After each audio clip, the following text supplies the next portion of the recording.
देखिए, पति पत्नी के बीच में जब मतभेद होता है और महिला अपना ससुराल का घर छोड़कर मायके चली जाती है, तो जब वो मायके जाती है तो उससे पहले उसने सोच लिया होता है कि वो अब आपको छोड़कर जाएगी और साथ में अपना सारा सामान लेके जाएगी। अब जैसे बड़े-बड़े सामान तो वो अपने साथ लेके नहीं जा सकती है, जैसे कोई फर्नीचर है, टीवी है, फ्रिज है, जो उसको गिफ्ट के तौर पर दहेज में मिला था या अपने साथ वो लेके आई थी। लेकिन जो उसका सामान होता है, जैसे ज्वेलरी है या कुछ ऐसे डॉक्यूमेंट हैं,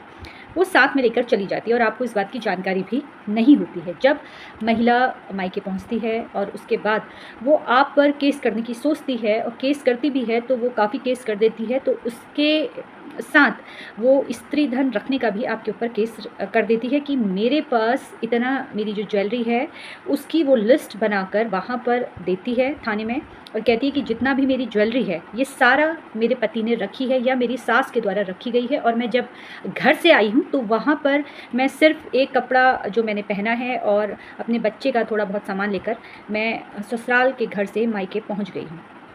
क्योंकि महिला का आरोप है कि वो तो बिल्कुल ऐसे भाग कर आई है आपके पास, मतलब अपने ससुराल मायके आई है, जहाँ पर वो अपनी जान बचाकर इस कदर आई है कि आप कभी भी उनको मार सकते थे, हमला कर सकते थे, और डर की वजह से वो मायके आई है। यहाँ पर महिला ने इस तरह से लिखाया है। सामान सारा आपके पास है, जबकि आप ये अच्छे से जानते हैं कि महिला सारा सामान लेकर चली गई है, कुछ भी सामान यहाँ पर नहीं है। एक प्रश्न आप लोगों के द्वारा इसमें ये पूछा जाता है कि जो सामान है, जो ससुराल की ओर से मिला था विवाह के वक़्त, तो वो सामान पर किसका अधिकार होगा? क्या उस जो सामान पर, ज्वेलरी पर पति का अधिकार होगा, सास का अधिकार होगा या महिला का अधिकार होगा? देखिए, उस सामान पर महिला का ही अधिकार होगा जो विवाह के समय जो उसको गिफ्ट दिया जा रहा है, चाहे वो मायके वालों की तरफ से दिया जा रहा हो, चाहे ससुराल वालों के द्वारा दिया जा रहा हो। अब सारा सामान तो महिला के पास आ चुका है, लेकिन आपके ऊपर ये आरोप लगाया गया है कि सामान तो आपके पास है। अब आप इस आरोप को कैसे सिद्ध करेंगे? देखिए, अगर पत्नी ने ये आरोप आप पे लगाया है या आपको लगता है कि इस आरोप के तहत भी मामला दर्ज हो सकता है, पत्नी इस तरह से कर सकती है, तो ध्यान रखिए, जब भी महिला आपको छोड़कर जा रही है या महिला ने थाने में रिपोर्ट की है, महिला थाने से आपके पास फ़ोन आया है, तो महिला का जो भी सामान आपके पास रखा है, जैसे जो बड़े-बड़े आइटम हैं, जैसे सोफ़ा सेट, फ्रिज, टीवी, या वो मायके से कुछ भी और सामान लेके आई है, वो सारे सामान आपको एक लिस्ट के माध्यम से उससे पहले ही जो महिला थाना है वहाँ पर जमा कर देनी है। अगर महिला का कोई स्त्री धन रखा हुआ है, महिला नहीं लेके गई है, तो वो जानकारी भी आपको पहले ही वहाँ पर दे देनी है। अब मान लेते हैं कि आपकी पत्नी सारा सामान लेके गई है, सिर्फ बड़े आइटम आपके पास है, छोटा सामान तो महिला सब लेके गई है, बस 1-2 अंगूठियाँ उसने छोड़ी है। तो ये जानकारी भी आपको वहाँ पर देनी है कि महिला जो है अपना सारा सामान लेके चली गई है, इनकी जो भी स्त्री धन है ये हमारे पास नहीं रखा है। महिला के देने से पहले ही आपको ये जानकारी पुलिस स्टेशन में, यानी कि महिला थाने में जब आपके पास फ़ोन आता है, ये जानकारी आपको तुरंत देनी है। देखिए, जब आप ये सामान